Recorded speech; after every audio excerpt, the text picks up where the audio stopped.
बिस्मिल्लाहिर्रहमानिर्रहीम। अस्सलामुअलैकुम नाज़रीन कराम, नई वीडियो में आपको खुश आमदीद कहते हैं। अमेरिका में मुकीम पाकिस्तानी बिजनेसमैन ने तुर्क ज़लज़ला मुतासरीन के लिए तिजोरियों के मुंह खोलकर कौम का सर फ़ख्र से बुलंद कर दिया है।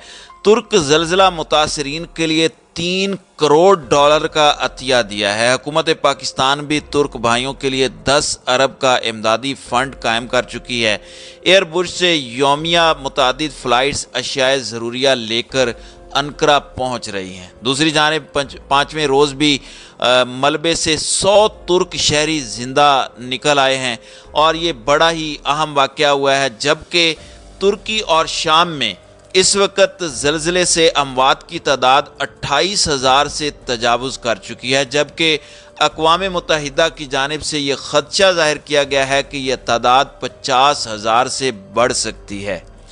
नाज़रीन कराम, अमेरिका में मुकीम पाकिस्तानी बिजनेसमैन ने तुर्क ज़लज़ला मुतासरीन के लिए तिजोरियों के मुँह खोल कर कौम का सर फ़ख्र से बुलंद किया है। जज्बा इसार और क़ुव्वत की इस्लामी अक़दार पर अमल पैरा होते हुए नामालूम पाकिस्तानी नयाद अमरीकी शहरी ने मुसीबत में घिरे तुर्क बहन भाइयों के लिए इनफरादी तौर पर $3 करोड़ की खतीर रकम अतिया किया है, जो कि पाकिस्तानी रुपए में 8 अरब 7 करोड़ 82 लाख रुपए बनते हैं।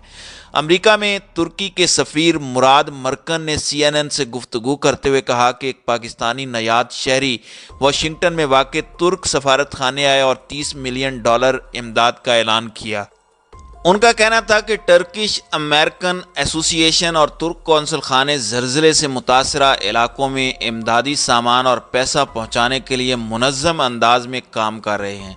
टर्किश अमेरिकन एसोसिएशन के प्लेटफॉर्म से मुखय्यर हजरात सफारत खाने में $1 और $1.5 लाख के अतिये दे रहे हैं कि ऐसे में मुराद मरकन को इत्तला दी गई कि एक पाकिस्तानी अमरीकी कारोबारी शख्सियत ने $3 करोड़ कैश दिए और अपना नाम भी जाहिर नहीं किया। वाज़ेह है कि अमेरिका में मुकीम पाकिस्तानी कम्यूनिटी भी तुर्क ज़लज़ला मुतासरीन की इमदाद में बढ़ चढ़ कर हिस्सा ले रही है, जबकि हुकूमत पाकिस्तान ने तुर्क भाइयों के लिए जुमे के रोज़ 10 अरब रुपए का इमदादी फ़ंड कायम किया। वज़ीर आज़म शहबाज शरीफ ने कौम से अपील की कि स्कूलों की सतह से लेकर इदारों तक अतियात जमा किए जाएँ, जबकि तमाम वज़राए आला को हिदायत की कि हर ज़िले में कम से कम एक इमदादी कैंप ज़रूर लगाया जाए।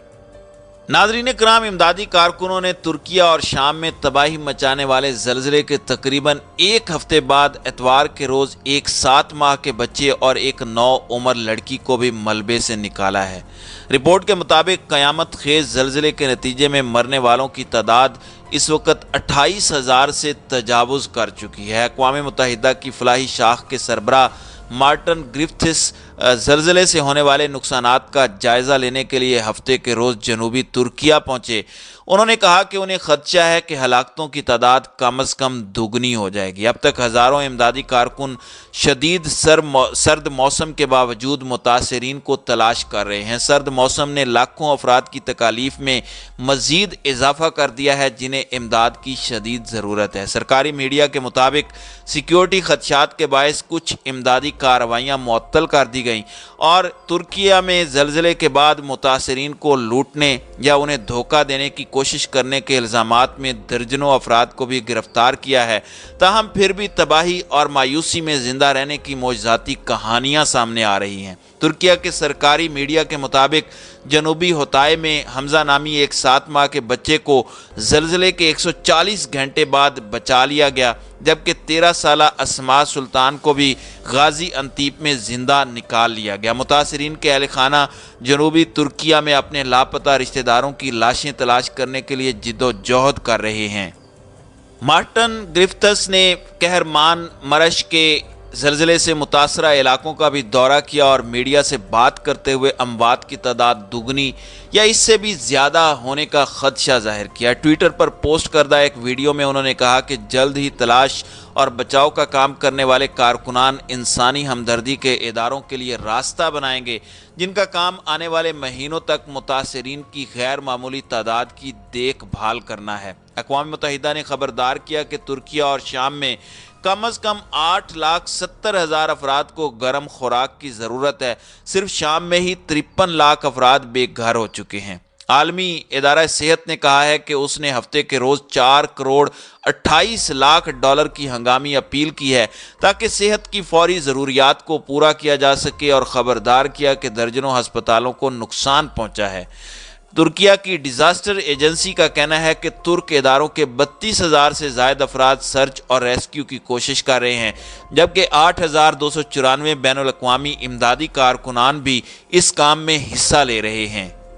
کردم کردستان ورکرز پارٹی، جسے انقرہ ایک دہشت گرد تنظیم سمجھتا ہے، اس نے بحالی کے کاموں کو آسان بنانے کے لیے لڑائی میں عارضی وقفے کا اعلان کیا ہے۔ آرمینیا اور ترکیہ کے درمیان سرحدی گزرگاہ کو 35 برسوں میں پہلی بار کھولا گیا تاکہ پانی اور خوراک لے کر 5 ٹرک زلزلہ زدہ علاقوں میں داخل ہو سکیں۔ شام میں امداد کی ترسیل میں سست روی دیکھی گئی، جہاں برسوں سے جاری تنازعات نے صحت کی دیکھ بھال کے نظام کو تباہ کر دیا ہے اور ملک کے کچھ حصے باغیوں کے کنٹرول میں ہیں۔ عالمی ادارہ صحت کے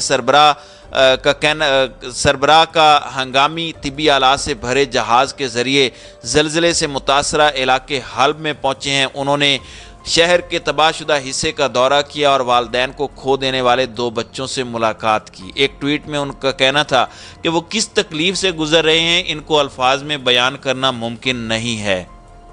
تقریباً 1 صدی میں ترکیہ کی بدترین تباہی پر عمارتوں کے ناقص معیار کے ساتھ ساتھ حکومت کے رد عمل پر 5 دنوں کا غم آہستہ آہستہ غصے کی شکل اختیار کر رہا ہے۔ حکام کا کہنا ہے کہ 12,141 عمارات تباہ یا شدید متاثر ہوئی ہیں۔ ترکیہ کی پولیس نے ہفتے کے روز جنوب مشرقی صوبوں غازی انتیپ اور دیگر علاقوں میں منہدم ہونے والی عمارتوں پر ٹھیکیداروں سمیت 12 افراد کو حراست میں لے لیا۔ حکام اور طبی عہدیداروں کے مطابق ترکیہ میں اموات کی تعداد 24,617 جبکہ شام میں 3,574 ہو گئی ہے۔ یوں مجموعی طور پر زلزلے کے نتیجے میں مرنے والوں کی تعداد 28,191 تک جا پہنچی ہے۔ ترکیہ کے صوبے کہرمان مراعش میں 5 روز بعد سرچ آپریشن میں ملبے سے 100 افراد کو زندہ نکالا گیا ہے۔ ایک شخص قرآن پاک کی تلاوت کرتا ہوا باہر آیا۔ شام اور ترکیہ میں زلزلے سے تاریخ کی بدترین تباہی کے بعد متاثرہ علاقوں میں دنیا کا سب سے بڑا ریسکیو آپریشن جاری ہے۔ پاک فوج کی جانب سے بھی یہاں سرچ آپریشن جاری ہے اور پاک فوج کی سرچ اور ریسکیو ٹیموں نے 9 سال کی بچی کو 102 گھنٹے بعد ملبے تلے سے زندہ نکالا ہے۔ ترکیہ میں ملبے تلے دبے ایک شخص کو 104 گھنٹوں بعد اس حال میں زندہ نکالا کہ وہ قرآن پاک کی آیات پڑھ رہا تھا۔ زلزلے میں ہلاکتوں کی تعداد 28,000 سے تجاوز کر چکی ہے اور اب بھی لاشیں ملنے کا سلسلہ جاری ہے، اور تاہم اس دوران ایسے معجزات بھی سامنے آ رہے ہیں کہ عقل دنگ رہ جاتی ہے۔ ایک ہی ایسے واقعے میں 104 گھنٹے بعد 47 سالہ شخص کو ملبے سے زندہ نکالا گیا۔ ریسکیو اہلکار ملبہ ہٹا کر جب اس تک پہنچے تو اس کی آنکھیں بند تھیں اور وہ ملبے میں بری طرح دبے ہونے کے باوجود تلاوت قرآن پاک کر رہا تھا۔ ریسکیو اہلکاروں نے 47 سالہ شخص کو بحفاظت نکالا اور ہسپتال منتقل کیا، جہاں انہیں طبی امداد فراہم کی جا رہی ہے۔